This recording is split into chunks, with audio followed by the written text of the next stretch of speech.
The first thing I noticed was the quiet. It was too quiet. The kind of quiet that makes you feel like you're the last person on Earth. It was eerie, unsettling, and it sent a shiver down my spine. I had never experienced the city like this before. Usually even at dawn there was some noise, a distant hum, a car engine, the rustle of leaves. But today there was nothing, just an oppressive silence that seemed to swallow everything. Usually the city grumbled awake with a symphony of noise. Traffic, construction, distant sirens. The cacophony of urban life was a constant, a reassuring reminder that the world was alive and bustling. The honking of horns, the chatter of people, the rhythmic clatter of trains. All these sounds blended into a familiar melody that marked the start of a new day. But today that melody was missing. The city was like a giant silent beast, holding its breath. Today, there was nothing. Just a heavy, unsettling silence pressing in on me. It felt as if the city itself had been abandoned overnight, left to the mercy of the elements. The buildings stood tall and lifeless, their windows dark and uninviting. The streets, usually teeming with life, were now empty and desolate. It was as if time had stopped, and I was the only one left to witness the aftermath. My phone was dead. No surprise there, I'd forgotten to plug it in again. But something felt off. It wasn't just the silence or the emptiness. It was a feeling deep in my gut, a sense that something was terribly wrong. I tried to shake it off, telling myself that I was just being paranoid. But the feeling persisted, gnawing at the edges of my mind. I went to the window expecting to see the usual morning rush, the sight of people hurrying to work, cars lining up at traffic lights, and the occasional jogger making their way through the streets. But instead I was met with an eerie stillness. The streets were empty, no cars, no people, just rows of lifeless buildings staring back at me. It was as if the city had been frozen in time, caught in a moment of absolute stillness. Instead the streets were empty, no cars, no people, just rows of lifeless buildings staring back at me. The silence was deafening, and the emptiness was overwhelming. It felt as if the city had been abandoned, left to decay and crumble. The once vibrant and bustling streets were now nothing more than a ghostly reminder of what had been. I couldn't shake the feeling that something was terribly wrong. I flicked on the TV, static. Every channel, nothing but static. I tried the radio but it was the same, just a constant hiss of static. It was as if all forms of communication had been cut off, leaving me completely isolated. The realization hit me like a punch to the gut. I was alone, truly alone, and the silence was my only companion. A wave of unease washed over me. This wasn't right. Where was everyone? The city, which had always been so full of life, was now a hollow shell. I felt a growing sense of dread, a fear that something terrible had happened. I needed to find out what was going on. I couldn't just sit here and do nothing. I raced to the street, my heart pounding in my chest. The silence was oppressive and the emptiness was suffocating. I called out, hoping for a response, but my voice echoed back at me, unanswered. The city was a vast, empty expanse, and I was the only one left to navigate its desolate streets. I felt a surge of panic, but I forced myself to stay calm. I had to keep moving, had to find someone, anyone. Desolation greeted me.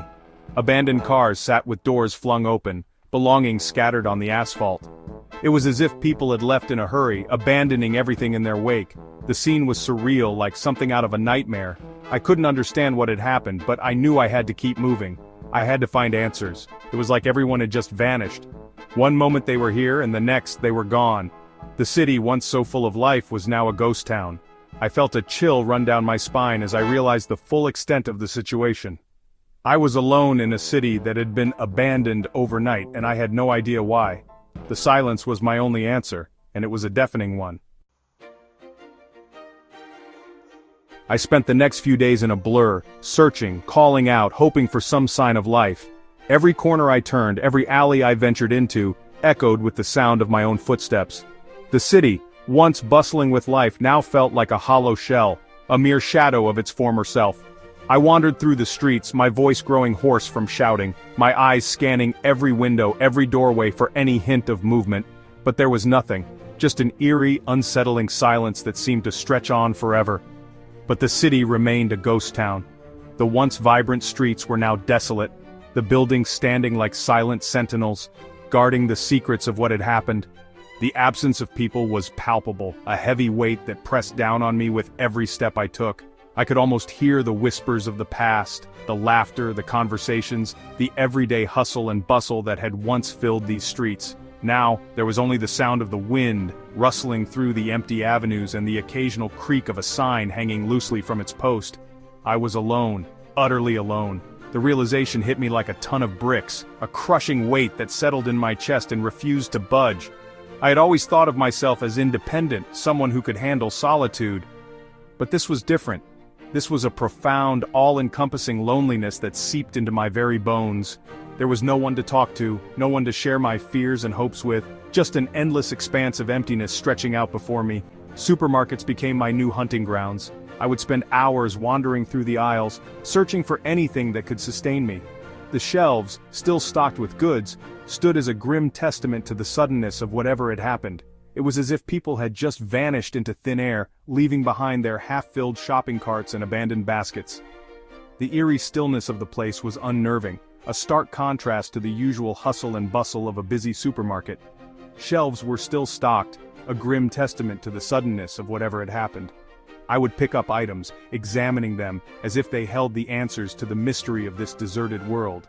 Canned goods, bottled water, anything non-perishable became my treasures, my lifeline in this new reality. Each item I collected felt like a small victory, a tiny piece of normalcy in an otherwise chaotic world. I scavenged for food, canned goods, bottled water, anything non-perishable.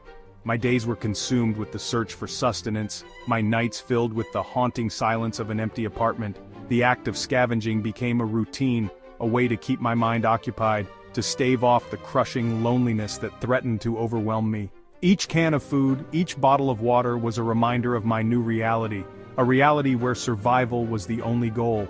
My apartment became a makeshift warehouse filled with the supplies I'd need to survive.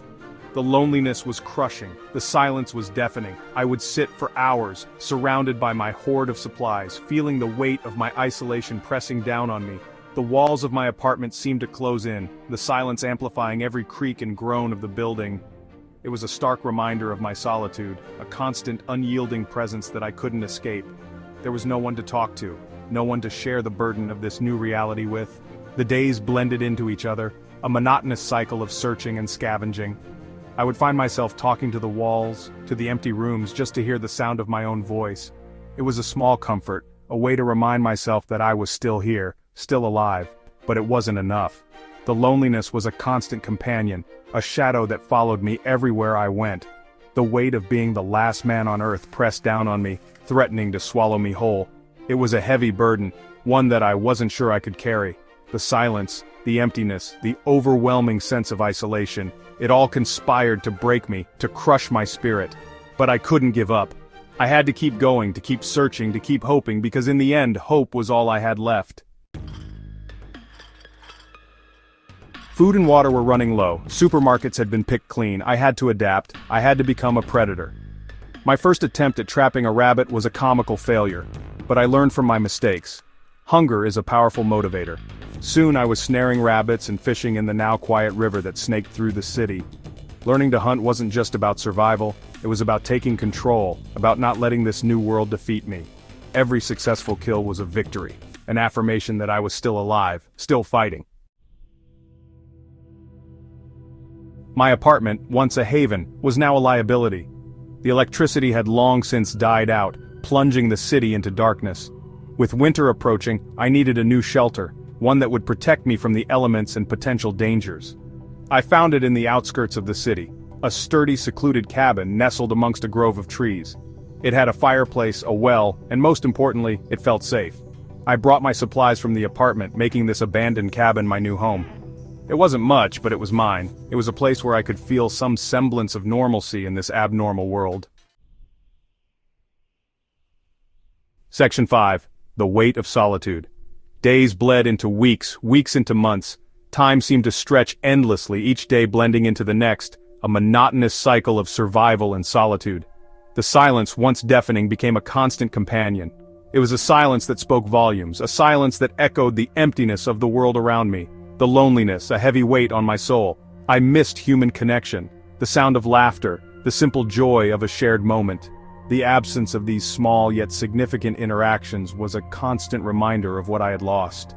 the warmth of a touch, the gentle reassurance of a hand on my shoulder. These were the things that I yearned for, the things that kept me going in the darkest of times, the comfort of a familiar voice.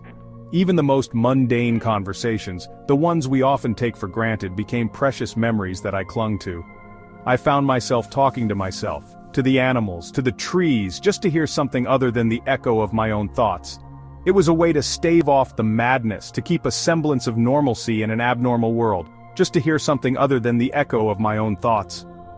The isolation was a test of my mental fortitude, a challenge to my very sense of self. Survival wasn't just about food, water, and shelter. It was about finding a reason to keep going, a purpose to wake up each day. Water and shelter.